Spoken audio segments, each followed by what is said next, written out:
Destilação por arraste a vapor. O cravo da Índia foi triturado e juntamente com a água foi adicionado nesse balão tritubulado. Aí adicionamos água no funil de adição. Montamos o equipamento que ia ser necessário para essa prática, adicionando o condensador, no qual foi colocada a mangueira na parte de baixo e na parte de cima para ligar a água. Colocamos o balão com a mistura para aquecer na manta térmica e após começar o processo de destilação, esperamos obter 150 ml de destilado.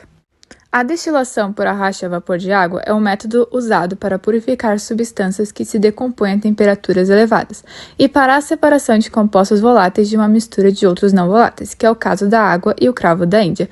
O vapor passa pela amostra aquecida e arrasta o material volátil, que é condensado em outro recipiente. O princípio da técnica é baseado na utilização de um líquido mais volátil para evaporar um líquido menos volátil.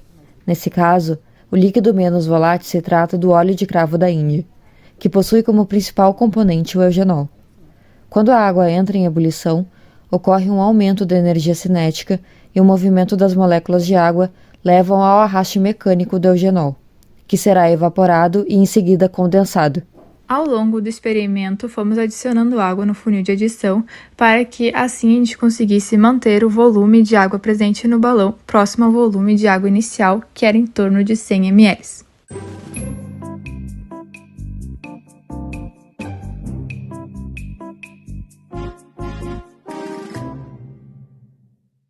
Após ter formado 150 ml de destilado, desligamos a manta térmica, adicionamos toda a água presente no funil de adição no balão e descemos a manta térmica com um macaco para assim começar a desmontar as vidrarias.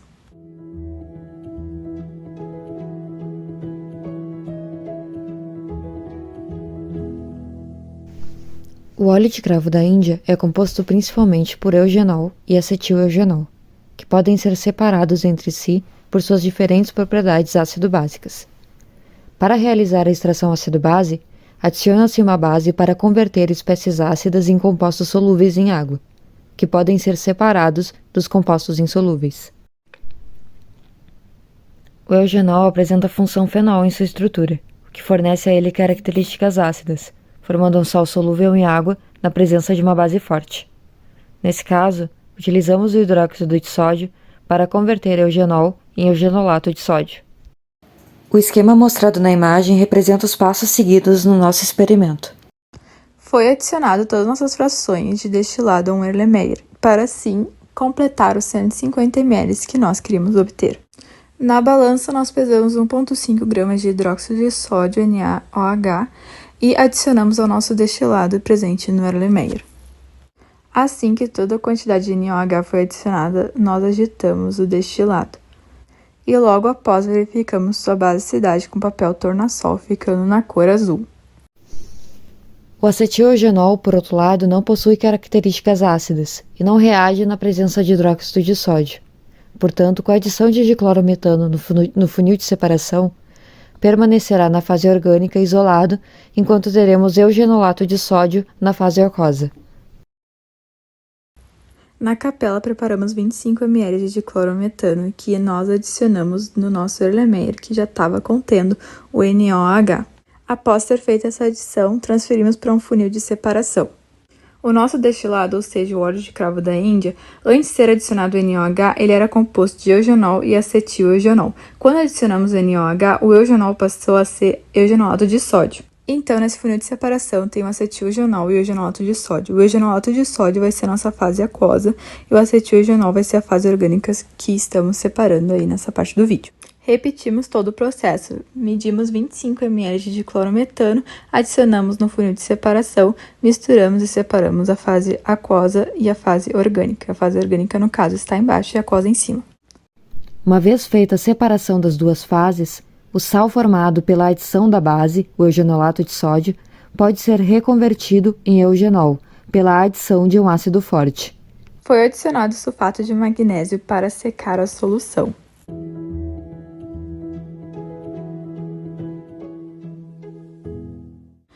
Adicionamos ácido clorídrico concentrado até observar o turvamento da solução da fase aquosa que contém o eugenolato de sódio. Ao adicionar o ácido, o eugenolato de sódio ele volta a ser o eugenol. Por se tratar de um ácido, aguardamos a temperatura do funil chegar à temperatura ambiente. Medimos 25 ml de clorometano na capela e adicionamos ao nosso funil de separação. O nosso objetivo agora é obter a fase orgânica que contém o eugenol e deixar a fase aquosa no funil de separação.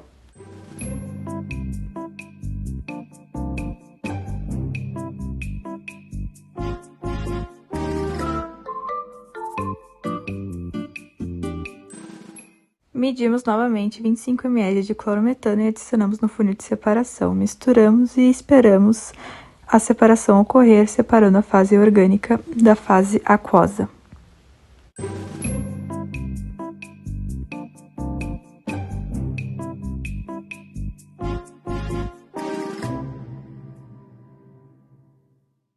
A fase aquosa permaneceu no funil. Foi adicionado sulfato de magnésio para secar a solução. Foi previamente pesado os balões que foram utilizados na filtração. Preparamos os filtros com algodão. O acetil-eugenol se encontra no Erlenmeyer da direita e o eugenol no Erlenmeyer da esquerda, que está com uma marcação verde. As duas soluções foram filtradas para que o sulfato de magnésio fosse retirado.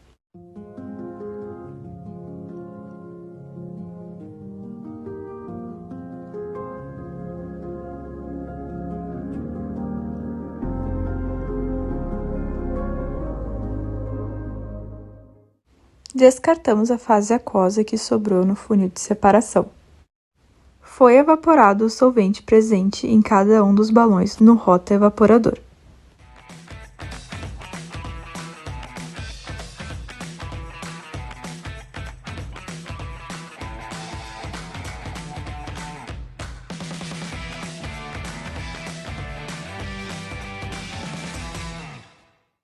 Presença do acetil-eugenol. Pesamos novamente o balão para assim conseguir determinar a massa.